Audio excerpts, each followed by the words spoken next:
Aujourd'hui, nous abordons une thématique très spéciale puisque nous allons parler du 666. Alors, si je te donne ce nombre, a priori, il va te provoquer quoi comme émotion, comme sensation? C'est le nombre qu'on identifie au chiffre du diable, donc. Voilà, c'est le nombre de la bête, hein, on dit Voilà. dans l'eschatologie biblique catholique, donc dans l'évangile de Saint Jean. D'ailleurs, j'en profite aussi pour dire que c'est quand même une énigme à résoudre quand on est chercheur et quand on essaye de résoudre les grands mystères qui nous sont donnés à résoudre pour la fin des temps, donc pour maintenant. On a donc ce scénario qui est écrit dans les religions, pas que dans la Bible d'ailleurs, où on arrive au point, on va dire, de fin des temps. On aura peut-être l'occasion de développer ce concept, cette idée, dans une autre vidéo spécifique à la fin des temps. Et là aujourd'hui, donc pendant, on va dire, le scénario spécifique du Nouveau Testament, on a à la fin une énigme à résoudre, c'est celle d'aujourd'hui, donc avec l'histoire du 666. Alors, je ne vais pas vous citer exactement la phrase précise, mais en gros, elle dit, de souvenir, que celui qui a l'intelligence comprenne le nombre de la bête, ce nombre est 666. À un autre endroit même, on explique que rien ne pourra se vendre ni s'acheter sans passer par le nombre de la bête, c'est révélateur, le nombre de la dette. Ouais. Donc ce nombre de la bête qui est 666. Alors, pour être très factuel, une fois de plus, on vérifie que ce qui est écrit dans le scénario se vérifie bien dans la réalité, puisqu'on a bel et bien le 666 sur tous les objets qui font partie du code mondial du commerce à travers les codes barres. Voilà. On retrouve, tu sais le détecter sur les codes barres pour expliquer à nos amis que c'est pas une bêtise. Sur les codes barres, le code barre est composé de lignes verticales et de chiffres, et les lignes verticales ont une certaine épaisseur. Donc si vous regardez, vous prenez un lecture optique, voilà, n'importe quel produit, vous regardez l'épaisseur d'une ligne qui correspond au 6, et vous verrez qu'à l'intérieur du code barre, il y a des lignes plus longues. Trois lignes plus longues, au bout desquelles il n'y a pas de numéro. Oui, on précise pour ceux qui veulent le voir, vous les aurez vite identifiées, ces trois barres, parce qu'il y en a une qui se situe au début, une au milieu et une à la fin. Et elles sont plus longues et en valeur 6. Au bas de ces lignes, il n'y a pas de numéro. Mais si vous regardez une valeur 6 sur le code barre, vous verrez que la taille de la ligne est celle qui correspond à la valeur 6. Donc dans chaque code barre, il y a 3 barres de valeur 6, donc 666. Voilà. Et vous pouvez le faire sur tout ce que vous achetez, vous verrez que il y a ces 3 barres. Je précise, sauf les codes barres internes, c'est-à-dire qu'il y a des entreprises qui ont des codes barres internes. Par exemple, je ne sais pas si vous allez chez un artisan qui fabrique des choses, mais qui ne diffuse pas dans ce protocole mondial du commerce. Voilà. Donc c'est très rare, ça, justement. Les autres l'ont tous. Voilà, le code barre ordinaire qui est apposé sur tous les produits qu'on peut acheter est composé comme ça. Donc on a ces 3 barres pour lequel il n'y a pas de numéro et pour lequel et ça paraît quand même assez bizarre parce que a priori c'est pas du tout pratique quand on a un logiciel qui détecte justement une identité de produit à travers son nombre d'avoir à chaque fois retranché 666, puisqu'en fait il vient polluer le vrai nombre du produit. Il n'a pas de valeur positive en termes de logistique de vente. Voilà. Au contraire. Il n'a pas de but pratique. Par contre, il est sur tous les codes barres. Voilà. Alors, depuis l'origine. Quand on a essayé justement d'enquêter, on va dire, sur cette question, donc certaines personnes sont allées voir la personne qui est à l'origine. Il y a une personne qui a un nom, qui est connue. Vous aussi regardez si vous voulez faire votre enquête. Et à chaque fois que quelqu'un a pu l'approcher pour lui poser la question de pourquoi avoir glissé ce 666, cette personne n'a jamais répondu avec, on va dire, une réponse rationnelle, et elle a plutôt envoyé bouler la personne qui posait la question. Donc ça veut dire que c'est quelque chose qui a été mis là délibérément, mais qui n'a aucun but pratique. A priori. Voilà, si ce n'est en tous les cas. En tout cas, s'il y a un but pratique, ça veut dire que soit c'est un identificateur, soit c'est quelque chose de pratique, soit il l'a pas dit. Il n'a pas donné une raison qui pourrait expliquer, et personne jusqu'alors a donné une raison pratique Voilà. à l'existence de ces 3 barres. À part celle que je vais vous apporter, que vous avez peut-être déjà deviné, c'est de dire qu'il respecte à la lettre l'eschatologie biblique. Complètement. En tout cas, c'est pas une raison, mais c'est une constatation. Ça rentre parfaitement dans le texte. Voilà. Puisque c'est une valeur 6, ça aurait pu être une valeur 1, une Bien valeur... sûr. Enfin, Ou 0, n'importe, voilà. mais je veux dire, c'est 6. Après, Et 3 fois. que ceux qui croient au hasard... Ah, mais que continue, qui c'est continuent. normal. Hein. Mais voilà. Alors tout ça aussi pour en développer un petit peu plus après le raisonnement.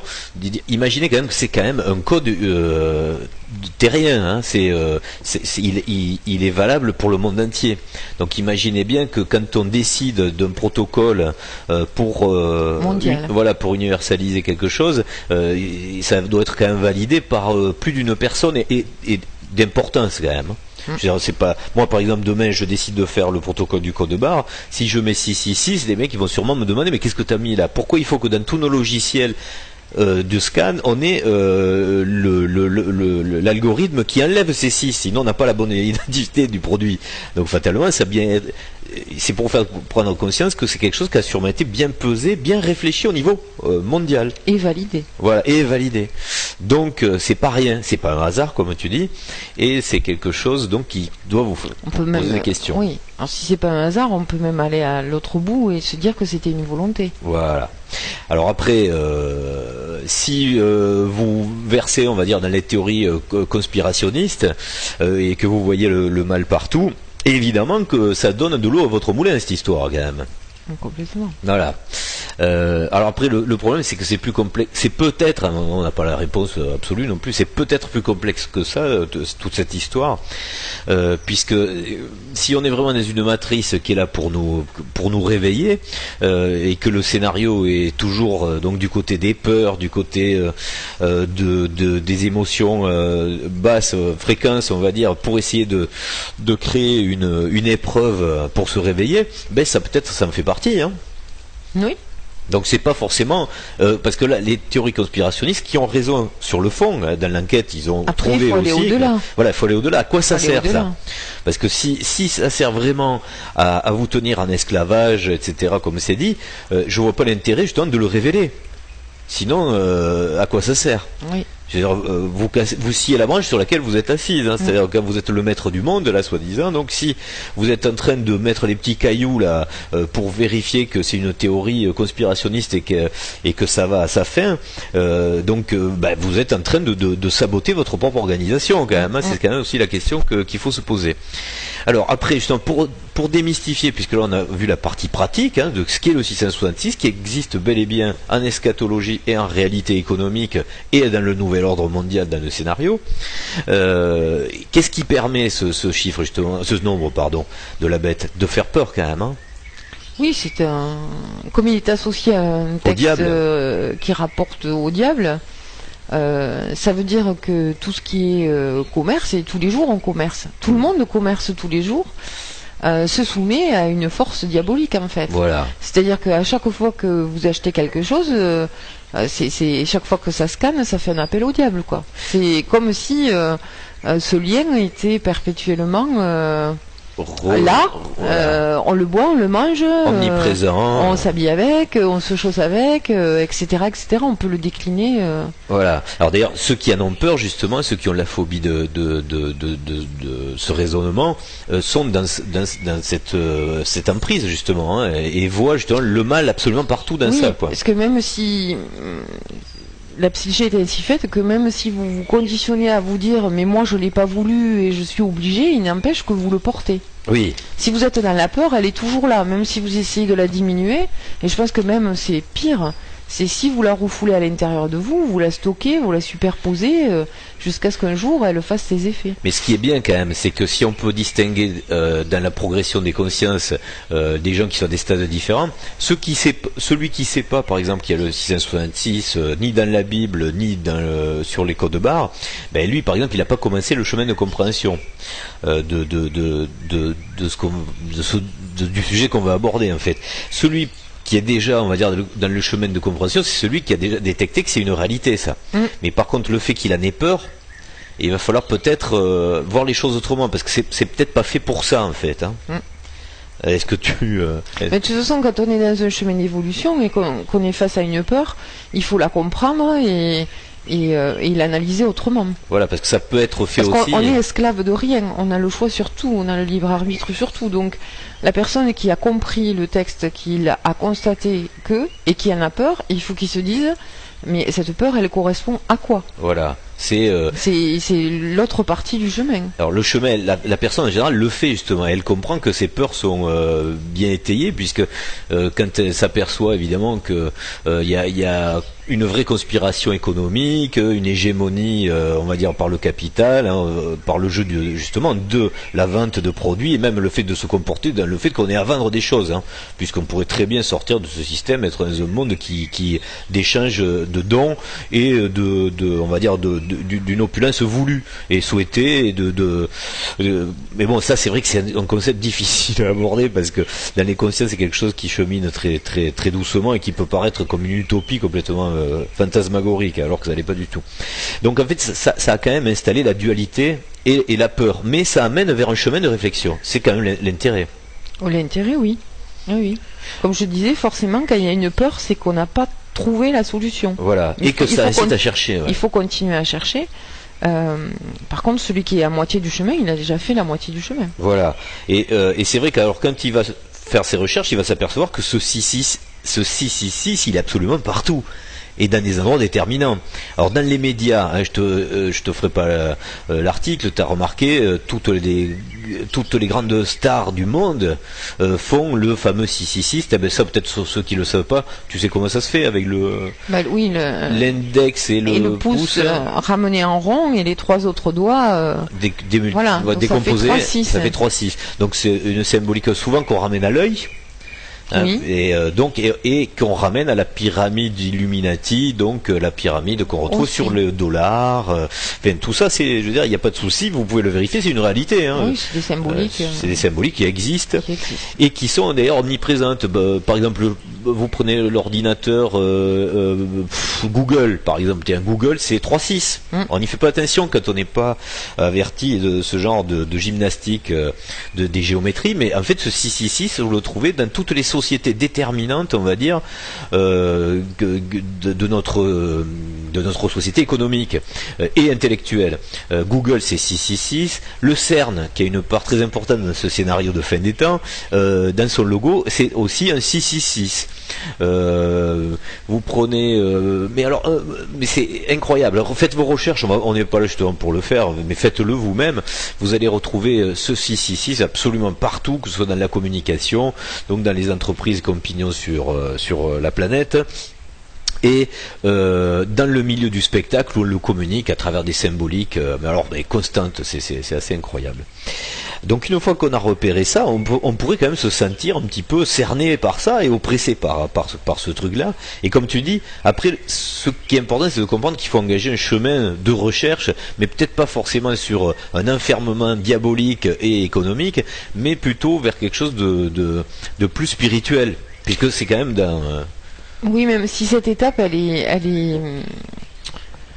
est inévitable. Oui. C'est-à-dire qu'à partir du moment où on observe et qu'on se rend compte que c'est partout, alors qu'on n'y avait pas fait attention jusque-là, il y a un moment où ça déborde. C'est normal qu'on ait un peu peur de la chose, parce que on se dit, mais si c'est partout, c'est que c'est fort, c'est que c'est voulu, c'est internationalement voulu, donc on se sent un peu cerné et un peu soumis par cette omniprésence, parce qu'on sent que si c'est omniprésent, c'est que c'est puissant, c'est que c'est important, et que c'est puissant, et que ça a un rôle pour ce qui est à venir. Donc ça peut peut faire peur parce qu'on est tout petit à cette échelle-là, on se sent tout petit. Et je reprends le raisonnement pour dédramatiser, justement, pour essayer de... pourquoi un système qui a réussi à nous tenir en esclavage depuis des millénaires cirer la branche sur laquelle il a assis son pouvoir? Parce que là, en faisant ça, ça veut dire qu'il donne les clés.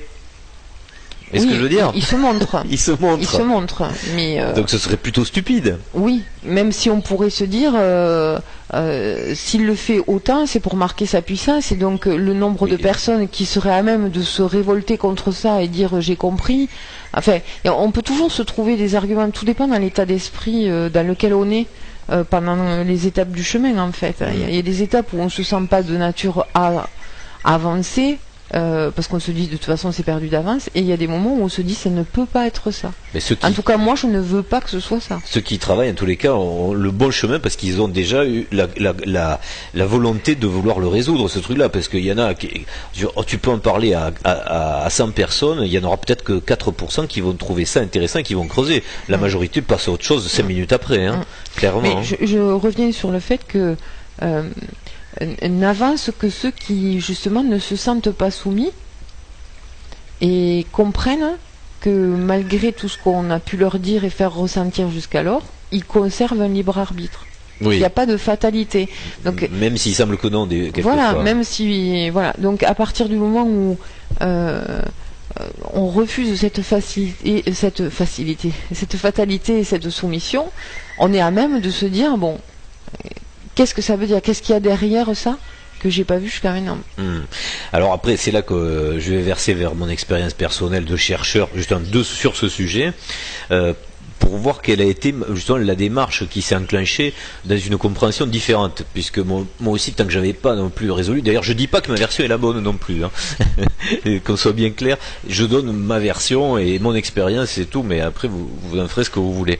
Mais en tous les cas, pendant que j'étais en recherche sur ce sujet, puisque c'est quand même un des sujets importants à résoudre parmi les choses à comprendre dans notre fin des temps et dans notre matrice, à un moment, franchement, j'en avais trop marre de chercher sur le sujet. Moi, j'ai vraiment jeté l'éponge parce que j'avançais plus du tout avec ce 666. Il y avait tellement d'autres choses à étudier que j'étais parti sur autre chose.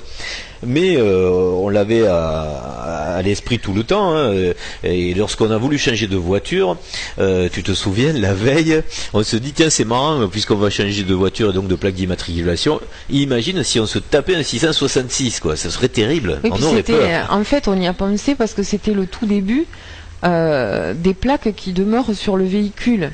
Oui. Donc, nous, on allait la chercher dans un autre département. Donc, bon, ça aurait été avant, on n'aurait pas eu cette appréhension en allant chercher le véhicule, puisqu'on savait qu'on aurait non, mais dû... t'as pas d'appréhension à avoir un 666. Donc, mais là, oui, voilà, là on y a pensé, on s'est dit, bah si on se chope ce numéro, tu vois pas qu'on se chope ce numéro, faudrait le garder. Comme on en était un peu, pas phobique, mais méfiant, du coup, oui, voilà. On a rigolé là-dessus. Quoi. Après, il y a 999 numéros, on s'est dit, il y en a juste un qu'on veut pas, ce serait quand même pas de vol. De choper ça. Et justement, vous vous en doutez, c'est bien ce qui s'est passé. Donc le lendemain, quand moi je suis allé chercher cette voiture, en plus le gars il attendait le numéro à l'ordinateur, puisque ça se fait par la préfecture directement, la préfecture qui donne, voilà, par internet. Et le gars il sort du bureau et dit c'est super, vous allez vous en souvenir. Comme quoi il connaît pas le 666. Voilà, lui il n'était pas franchi. Lui. Voilà, lui il sort, il dit c'est génial, vous allez choper un numéro là, vous allez vous en souvenir, il est facile à retenir. Je dis putain, non, là déjà je me dis non, t'as 111, 2 ou 200 ou 300, et je prends le papier, je vois 666, je dis bon ça y est, c'est bon. Ça veut dire que là, bon, en termes statistiques, c'est comme tu disais dans le domaine du improbable. Enfin si quoi, c'est une chance sur 999. Bon après, si vous vous intéressez aux synchronicités, j'ai mis en ligne une autre émission qui parle justement des synchronicités qui est beaucoup plus importante que celle-là. Celle-là c'est peanuts quoi. Ouais, mais ça te ramenait quand même sur le chemin du 666 alors que tu l'avais laissé tomber. Je l'avais laissé tomber, tout à fait. Donc le 666 arrive, et là, ce qui est d'ailleurs vachement intéressant dans ce cas, c'est que ça t'oblige à te pencher sur ta phobie. Tu te dis, maintenant que j'ai ça à la maison, je sors plus la voiture du garage. Est-ce que la voiture est maudite? Est-ce que je rentre dans le jeu bébête d'avoir peur de cette voiture et d'avoir un accident avec? Ou est-ce qu'il faut transcender le truc et réfléchir un peu plus à quand même de pas se laisser influencer par ce genre de choses? Et là, ça a été assez rapide. Dans la journée même, on a résolu le problème. On a brûlé la voiture. Non. Non, justement, on s'est dit, c'est un nombre, c'est pas bien grave, donc il n'y a pas de souci, on va faire avec, et en plus, ça veut bien dire justement que on est sur une voie de recherche qui est intéressante. Il faut sûrement y revenir, c'est un signe. Et donc, du coup, on s'y est remis, et puis. Après, il y a tout un tas de, on va dire, de voies qui se sont ouvertes aussi sur l'alchimie, sur la connaissance on va dire, du langage des oiseaux. Bon, je vais vous faire un raccourci, hein, on va être rapide. Et un jour, je me suis aperçu qu'en fait, on a sous les yeux quelque chose d'énorme, hein, qui est et surtout dans l'oreille, quelque chose qu'on entend quand on donne le nombre, quand on le donne à haute voix. Mais en fait, comme on n'est pas aguerri à ce fameux langage des oiseaux, il est en train de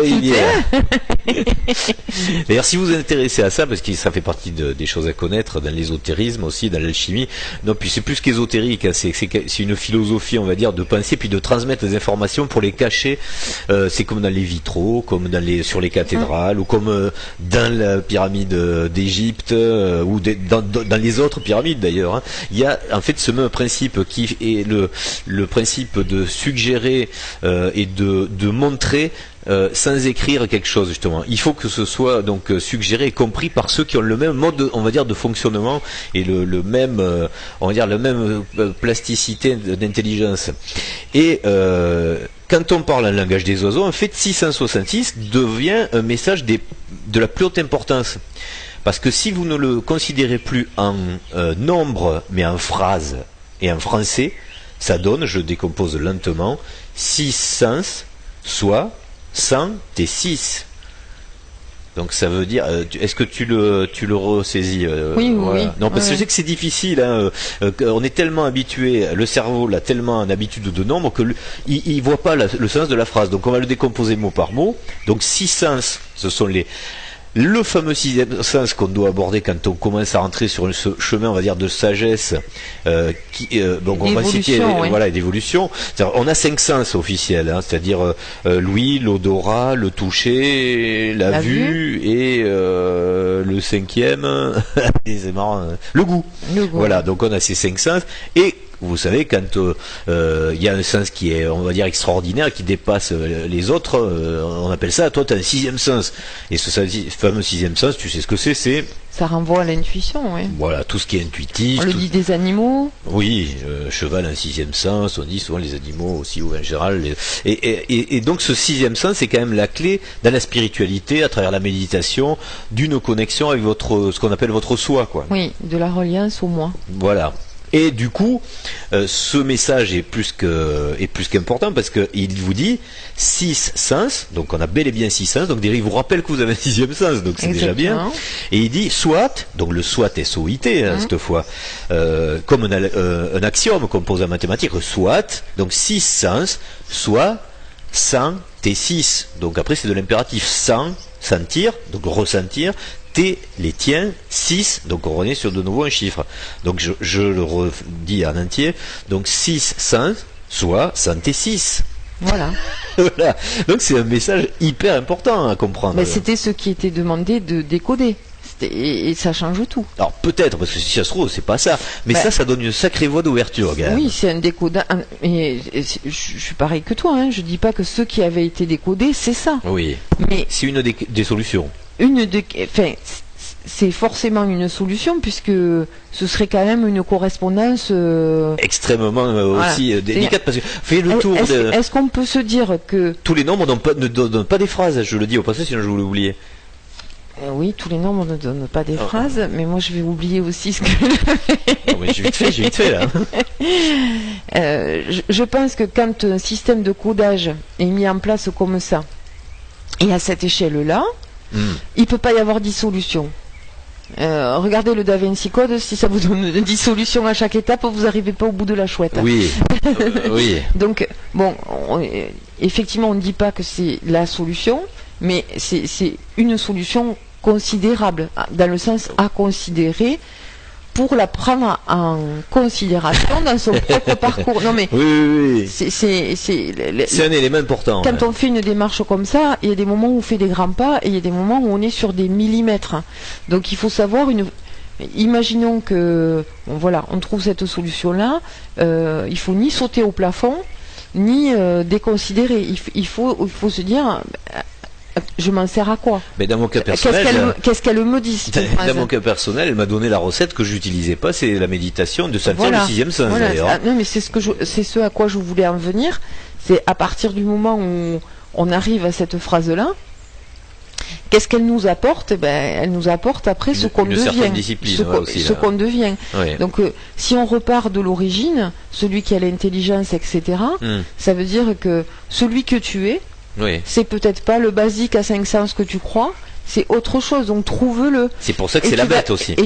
L'animal, c'est avant d'être dans le 666. L'animal, c'est celui qui est en dessous de. Il n'est pas dans le 666. Je plains tous ceux qui ont des 665 en immatriculation. Oui, voilà, non, ça ne veut rien dire. Mais justement, voilà, c'est pour rigoler, bien sûr. Il faut rigoler. Mais c'est une solution qui cadre. Décidément aujourd'hui, la bête crade. Qui cadre avec un chemin d'évolution. Oui. Exactement. Alors du coup, puisqu'on parle d'alchimie, donc on est en train de transmuter réellement ce 666 qui était au départ le diable de la bête et le calquer sur ce qu'on est nous dans cette civilisation en tant qu'humain. C'est vrai que tant qu'on ne sait pas transcender, on est sur notre cerveau basique reptilien ou humain, c'est-à-dire animal et humain, donc on ne dépasse pas ce stade et du coup ça veut dire que oui, on est la bête, hein. Et on est dans le commerce, on est dans tout ce qui est échange monnayé, basique. Donc, je veux dire, tout ce qui est dans ce système-là, on le voit bien, on le sait, il faut le dépasser. C'est le but, hein. On va dire, c'est l'évolution de notre civilisation qui va nous permettre de lâcher tous ces trucs qui nous rendent malheureux, quoi. Oui, parce que tout ce qui est relatif au commerce et aux systèmes économiques qui ont été éprouvés jusqu'à maintenant, ont tous abouti à l'asservissement de l'homme. Exactement. Donc, si on boucle par la transmutation du nombre par les mots, on boucle aussi sur une transmutation de la peur. Oui. En compréhension de bonheur même. En compréhension de quelque chose qui est positif, donc qui ne fait plus peur. Non seulement il ne fait plus peur, mais il est positif. Parce qu'il enclenche une évolution dans le chemin de vie, donc une élévation.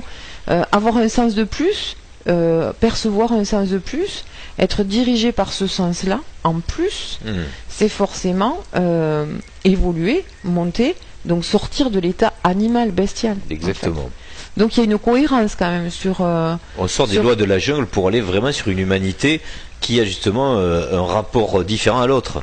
C'est-à-dire une vraie considération et ne plus vouloir aller toujours pomper chez les autres, mais vivre déjà en harmonie. Et puis, dans le avoir plus, sortir du besoin matériel, du matérialisme, de la recherche à tout prix, du bon boulot, quitte à écraser les autres, du salaire. Donc la peur de l'argent, du manque d'argent, etc. Ceci étant, je disais ça pour montrer que la traduction du nombre en phrase, elle a plusieurs conséquences qui démontrent que potentiellement ce n'est pas une solution idiote. Oui, complètement. Alors par contre, il y a des gens aussi qui vont t'opposer et ils ont raison de faire la remarque, de dire oui mais alors ça ne fonctionne qu'en français. Ah ben oui, ils ont raison. Voilà. Et ça ne fonctionne qu'en français, ça c'est sûr. Alors, ce qui serait intéressant après de comprendre, moi je vais pas le développer parce que... Mais à chaque fois il y a deux chemins. Oui. Et ça montre ça, c'est qu'à chaque fois il y a deux chemins. Chaque fois vous allez vous dire, il y a le chemin du contre. Mais est-ce qu'il n'y a pas un chemin pour? Ça montre bien qu'à chaque fois, il y a deux voies, il y a toujours des dualités. Dès le moment qu'il y en a un pour, je veux dire, il faut le poursuivre. En plus, non, mais un chemin pour, c'est-à-dire une solution. Oui. Un problème, une solution. Non, puis ce serait pas très grave en soi aussi. Du négatif, du positif, tout le temps. Non, puis même si un côté pratique, ce serait pas vraiment un problème, c'est parce qu'on est limité aussi dans nos référentiels, on va dire, de raisonnement que ça nous met un problème. Parce qu'on se dit, merde, mais alors c'est pas un message universel. planète. Mais si, ça veut rien dire. C'est pas parce qu'il y a je sais pas combien d'idiomes ou de langues sur la planète. Vous imaginez bien que justement c'est difficile de trouver un langage fédérateur. Donc à un moment on est bien obligé de choisir une langue pour si on veut transmettre par les mots. Donc du coup, pourquoi cette langue et pas une autre? À un moment posez-vous des questions sur l'histoire des langues. Quelle était la langue qui à un moment de notre histoire était déterminante dans les relations mondiales et dans ce qu'on appelle les relations diplomatiques? C'était le français. Après je rentre pas dans l'histoire parce que ça prendrait là aussi même pas mais 50 émissions pour vous expliquer tout ça. Mais pourquoi il y a une guerre beaucoup avec les anglo-saxons? Pourquoi nos fameux cousins là avec qui on s'est toujours bagarré là? Pourquoi il y a une guerre qui est constante avec le monde anglo-saxon qui est le même que le nôtre en fait, puisque tu as remarqué que ce soit dans le commerce et tout, on est calqué sur la même chose. Enfin, on nous a calqué sur quelque chose d'identique. Mais il faut bien comprendre que le français à un moment aurait pu prendre une autre ampleur que ce qu'il a aujourd'hui. Déjà, je tiens juste à dire ça. Et d'autre part, je reviens sur ce que je disais juste avant, de dire mais quel est le problème, puisqu'on a des traducteurs partout, on connaît les correspondances entre les langues. Je peux très bien aller expliquer en espagnol que dans la Bible, quand on le dit en français, le mot, c'est une solution du 666. Moi, ça me gênerait pas que ce soit en espagnol ou en anglais qu'on vienne de m'expliquer qu'il y a une solution pour transmuter le 666. Tu vois ce que je veux dire? Oui, complètement, mais... À moins d'être nationaliste. Ce que je voulais exprimer, c'est que le fait que ce soit en français, c'est là aussi une question. Oui. C'est pas un argument contre. C'est qu'à un moment donné, on peut en faire un argument contre. On le met de côté, on se dit voilà, le truc il marche pas en papou, en hindou, en machin. Un papou si ça marche. Et aussi se dire, mais il y a peut-être une raison pour que ça fonctionne en français. Exactement. Mais là, on va pas rentrer dans ce sujet parce que ce serait trop long. Mais juste d'avoir cette méthode et cette ouverture d'esprit quand on est sur un chemin de développement. L'alchimie, si on peut donner quand même à chaque fois, l'argument contre ne suffit pas. Si vous vous intéressez du côté de la Sorbonne, sachez qui était Robert de Sorbonne, tout ça. Essayez de comprendre qu'est-ce qui s'est passé avec l'anglais, avec le français, pourquoi le langage des oiseaux, donc dans l'alchimie, il y a des correspondances entre les langues justement, et le français est une charnière hyper importante dans ce langage alchimique. Et d'ailleurs, l'alchimie n'était pas pratiquée évidemment que par les Français justement, et que si vous allez étudier tout ça, vous le comprendrez par vous-même. Justement, c'est pas peut-être à nous de le dire. Voilà. Bon, alors est-ce qu'on a fait le tour de la démystification de ce 666? Je pense, oui. Alors moi juste je voulais rajouter une chose pour terminer qui va vous faire réfléchir et c'est pour ça le chien il est pas content non plus que ce soit terminé comme ça. Ah, c'est peut-être, je sais pas. Ah non, c'est la bête. Voilà. On a une bête dans la pièce. C'est le nombre de la bête, 666. Voilà, le grogne. Alors, juste pour terminer, après quand vous aurez fait le tour de cette mystique, et que ce soit par les Rose-Croix, par, comment ça s'appelle, ce dont on parlait, l'alchimie, etc.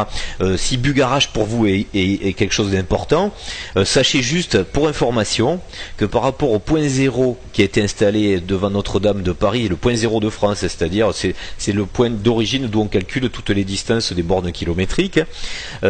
Si vous faites l'expérience, allez sur n'importe quel site qui vous permet de faire du métrique, que ce soit Google Maps ou IGN France, vous vous posez sur le point donc du point zéro, et ça marche aussi d'ailleurs avec un autre truc qui est important, c'est la pyramide du Louvre. La pyramide du Louvre aussi, ça marche aussi si vous prenez comme point d'origine. Et vous descendez jusqu'au pic du Bugarache, jusqu'au point géodésique qui est donc le sommet même, le plus haut, le point le plus haut du Bugarache. Et je vous donne un mille, combien ça fait précisément en kilomètres? 666. Voilà. Alors après, on va pas aller plus loin. On vous laisse, comme on dit, on vous laisse à vos recherches. Voilà, à vos recherches. Et on vous a quand même donné pas mal d'éléments là. Oui. Voilà.